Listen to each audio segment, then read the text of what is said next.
함께 성경 3장, 오늘은 로마서 3장 이하 말씀입니다. 쉬운 성경을 사용하였습니다. 하나님의 신실하심. 그렇다면 유대인이 이방인보다 더 나은 것이 무엇입니까?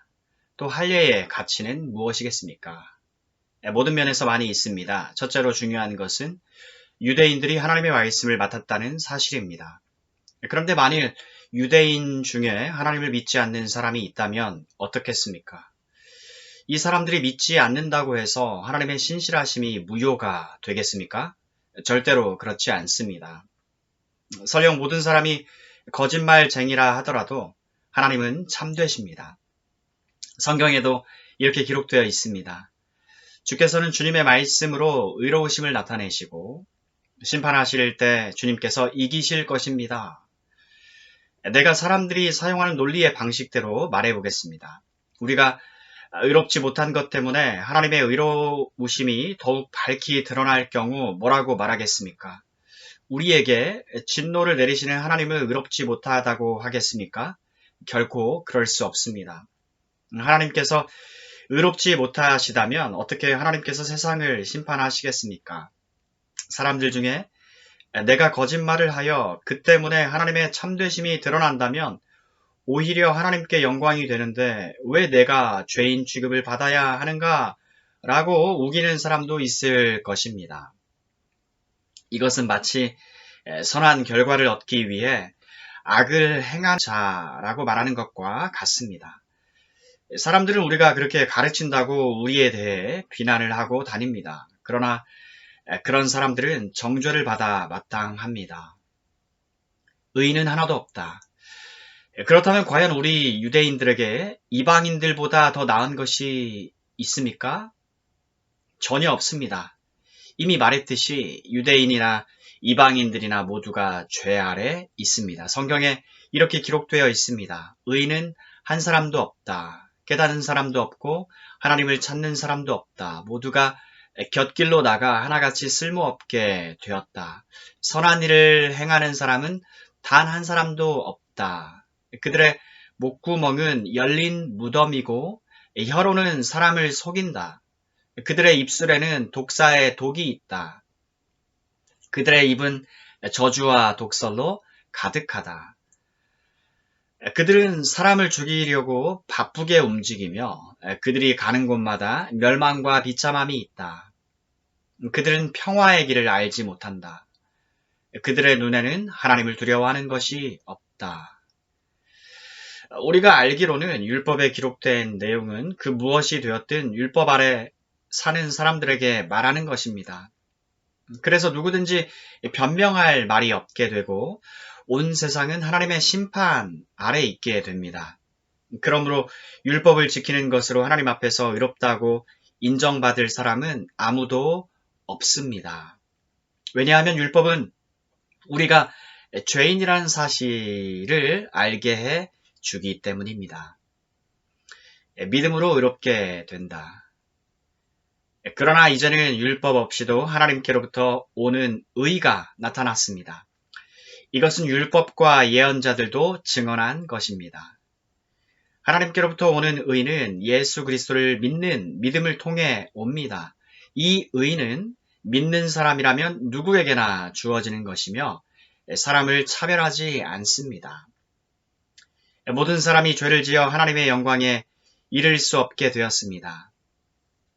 그런 사람이 그리스도 예수께서 주시는 속죄를 통해 하나님의 은혜로 의롭다는 판단을 받습니다. 그것은 하나님께서 거저 주시는 선물입니다. 하나님께서 예수님을 화목 제물로 내어주셨으며 누구든지 예수님의 피를 믿음으로 죄를 용서받게 됩니다. 하나님은 이전에 살았던 사람들이 지은 죄에 대해 오래 참으심으로 심판하지 않으셨습니다. 이렇게 하여 하나님께서는 그분의 의로우심을 보이셨습니다.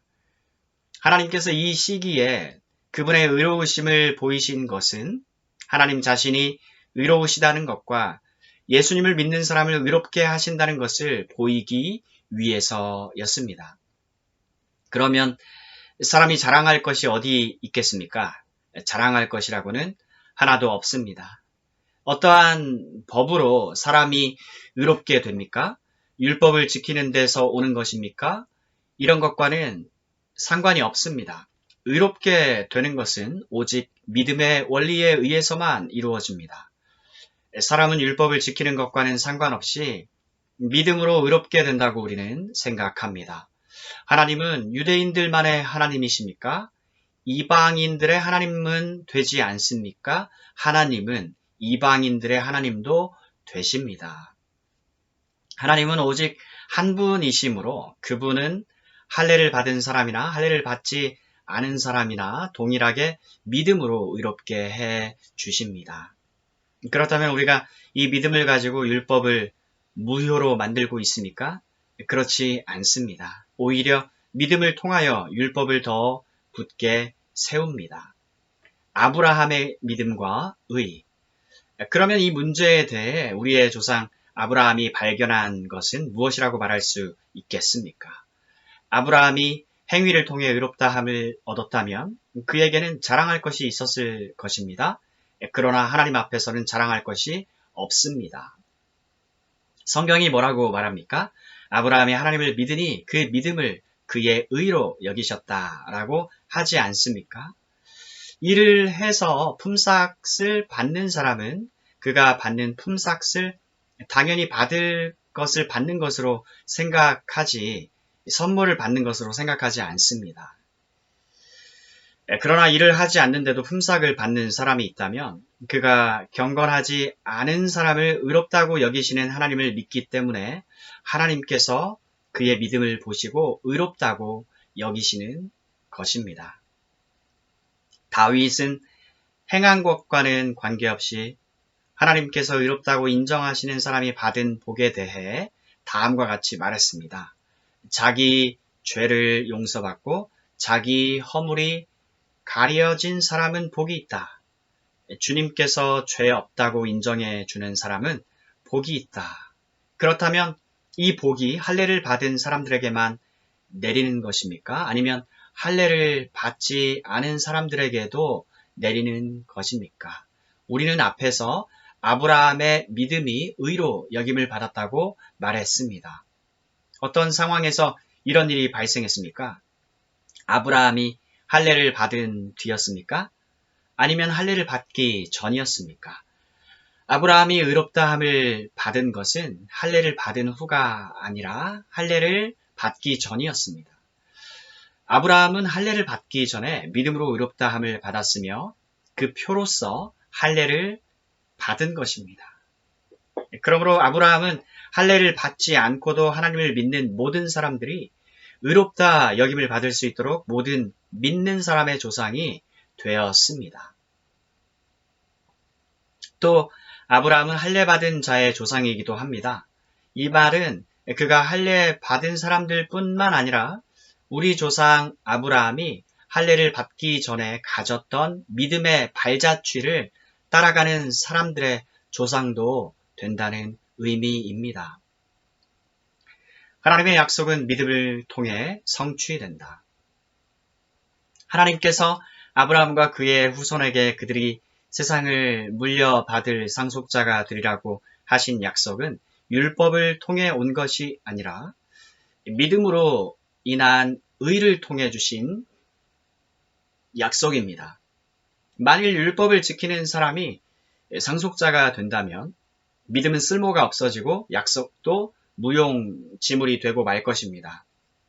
율법은 하나님의 진노를 야기하지만 율법이 없다면 율법을 범하는 일도 없을 것입니다. 그러므로 하나님의 약속은 믿음을 통해 주어집니다. 이렇게 하신 것은 하나님께서 아브라함의 모든 자손에게 약속을 은혜로 주시기 위해서입니다. 모세의 율법 아래 사는 사람뿐만 아니라 우리 모두의 조상 아브라함처럼 믿음으로 사는 사람들 전부가 아브라함의 자손이 됩니다. 성경에 내가 너를 많은 민족의 조상으로 삼았다고 기록되어 있는 것처럼 아브라함은 그가 믿은 하나님 곧 죽은 사람도 살리시며 없는 것도 있게 하시는 하나님을 믿었습니다. 아브라함은 소망이 전혀 없었지만 하나님께서 내 자손이 이와 같이 많아질 것이다 라고 말씀하신 대로 자기가 많은 민족의 조상이 될 것을 믿고 소망하였습니다. 아브라함은 100살이나 되어 거의 죽은 사람이나 다름없게 되었고 살아도 나이가 많아 아기를 낳을 수 없다는 것을 알았지만 하나님을 믿는 믿음이 약해지지 않았습니다. 그는 하나님의 약속에 대해 불신하거나 의심하지 않고 오히려 그 약속을 굳게 믿어 하나님께 영광을 돌렸습니다. 아브라함은 하나님께서 친히 약속하신 것을 이루실 능력이 있다는 것을 확신했습니다. 이것이 바로 하나님께서 그 믿음을 그의 의로 여기셨다라고 말씀하신 이유입니다. 그의 의로 여기셨다는 말은 아브라함만을 위해 기록된 것이 아닙니다. 그 말은 우리 주 예수님을 죽은 자 가운데서 다시 살리신 분을 곧 하나님을 믿음으로 의롭다함을 얻게 될 우리를 위해서도 기록되었습니다. 예수님은 우리의 죄 때문에 죽임을 당하셨고 우리를 의롭게 하시려고 다시 살아나셨습니다. 의롭다함을 얻은 결과 우리가 믿음으로 의롭다함을 받았으므로 우리는 우리 주 예수 그리스도로 말미암아 하나님과 함께하는 평강을 누리고 있습니다. 예수 그리스도에 의해서 또 믿음으로 우리는 지금 우리가 서 있는 이 은혜의 자리에 들어와 있습니다. 그리고 하나님의 영광을 소망하며 즐거워합니다. 이뿐만 아니라 우리는 환난을 당하더라도 즐거워합니다. 그것은 환난이 인내를 낳고 또 인내는 연단된 인품을 낳고 연단된 인품은 소망을 낳는 것을 알기 때문입니다. 이 소망은 절대로 우리의 기대를 저버리지 않습니다. 그것은 하나님께서 우리에게 주신 성령을 통해 우리 마음에 하나님의 사랑을 부어주셨기 때문입니다. 우리가 아직 연약할 때에 그리스도께서 시의 적절할 때에 경건하지 않은 사람들을 위해 죽으셨습니다. 의인을 위해 죽는 사람은 거의 없습니다. 간혹 선한 사람을 위해 죽겠다고 나서는 사람이 있을는지는 모르겠습니다. 그런데 그리스도께서는 우리가 아직 죄인이었을 때에 우리를 위해 죽으셨습니다. 이것으로써 하나님께서는 우리를 향한 그분의 사랑을 나타내셨습니다. 그러므로 우리는 그리스도의 피로 말미암아 의롭다함을 얻었으므로 우리가 그리스도를 통해 하나님의 진노로부터 구원을 받을 것은 더욱 확실합니다. 우리가 하나님과 원수가 되었을 때도 그리스도의 죽음을 통해 하나님과 화해하게 되었다면 이렇게 하나님과 화목을 누리고 있는 사람들이 그분의 생명으로 말미암아 구원을 받게 될 것은 더욱 확실합니다. 이뿐만 아니라 우리는 이제 우리 주 예수 그리스도를 통해 하나님 안에서 즐거워합니다. 예수 그리스도로 말미암아 이제 우리는 하나님과 화해하게 되었습니다. 아담과 그리스도. 그러므로 한 사람을 통해 죄가 세상에 들어왔고 그 죄를 통해 사망이 들어온 것처럼 모든 사람이 죄를 지었으므로 사망이 모든 사람에게 이르렀습니다. 하나님께서 율법을 주시기 전에도 죄가 세상에 있었지만 율법이 없을 때에는 죄를 죄로 여기지 않았습니다. 그러나 사망은 아담 시대부터 모세 시대에 이르기까지 심지어 아담이 지은 죄와 똑같은 죄를 짓지 않은 사람들마저 지배하였습니다. 아담은 장차 오실 분의 모형입니다. 하지만 하나님께서 주시는 은혜는 아담이 지은 죄와 비교가 되지 않습니다. 많은 사람이 그 한 사람의 죄 때문에 죽었다면 한 사람 예수 그리스도의 은혜로 인한 하나님의 은혜와 선물은 많은 사람에게 더욱 넘쳤습니다. 또 하나님의 선물과 아담의 죄는 차이가 있습니다. 한 사람의 죄 때문에 심판이 오게 되고 모든 사람을 정죄에 이르게 했으나 하나님의 은혜의 선물은 많은 범죄 때문에 오게 되어 많은 사람에게 의롭다함을 받게 하였습니다. 한 사람의 죄로 말미암아 사망이 왕노릇하였다면 하나님의 넘치는 은혜와 의롭다고 여기시는 선물을 받는 사람들은 한 분 예수 그리스도를 통해 참 생명 안에서 더더욱 왕노릇하게 될 것입니다.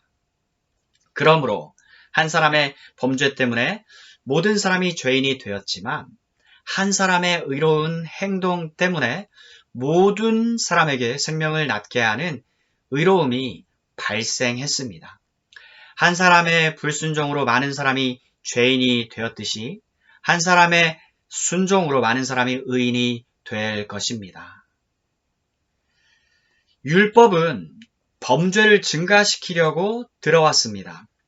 그러나 죄가 많아진 곳에 하나님의 은혜가 더욱 넘치게 되었습니다. 죄가 사망 안에서 왕노릇하였듯이 은혜는 의를 통해 우리 주 예수 그리스도로 말미암아 영생을 얻게 하기 위해 왕노릇할 것입니다.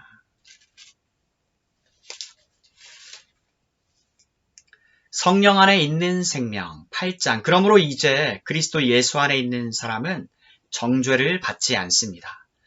그것은 그리스도 예수 안에서 생명을 주시는 성령의 법이 죄와 사망의 법에서 여러분을 해방시켰기 때문입니다. 율법이 죄의 본성 때문에 연약하여 할 수 없었던 것을 하나님께서는 죄를 없애기 위해 자신의 아들을 죄 있는 사람의 모양으로 보내심으로써 행하셨습니다. 하나님께서는 죄인들 속에 거하고 있는 죄에 대해 유죄 판결을 내리셨습니다.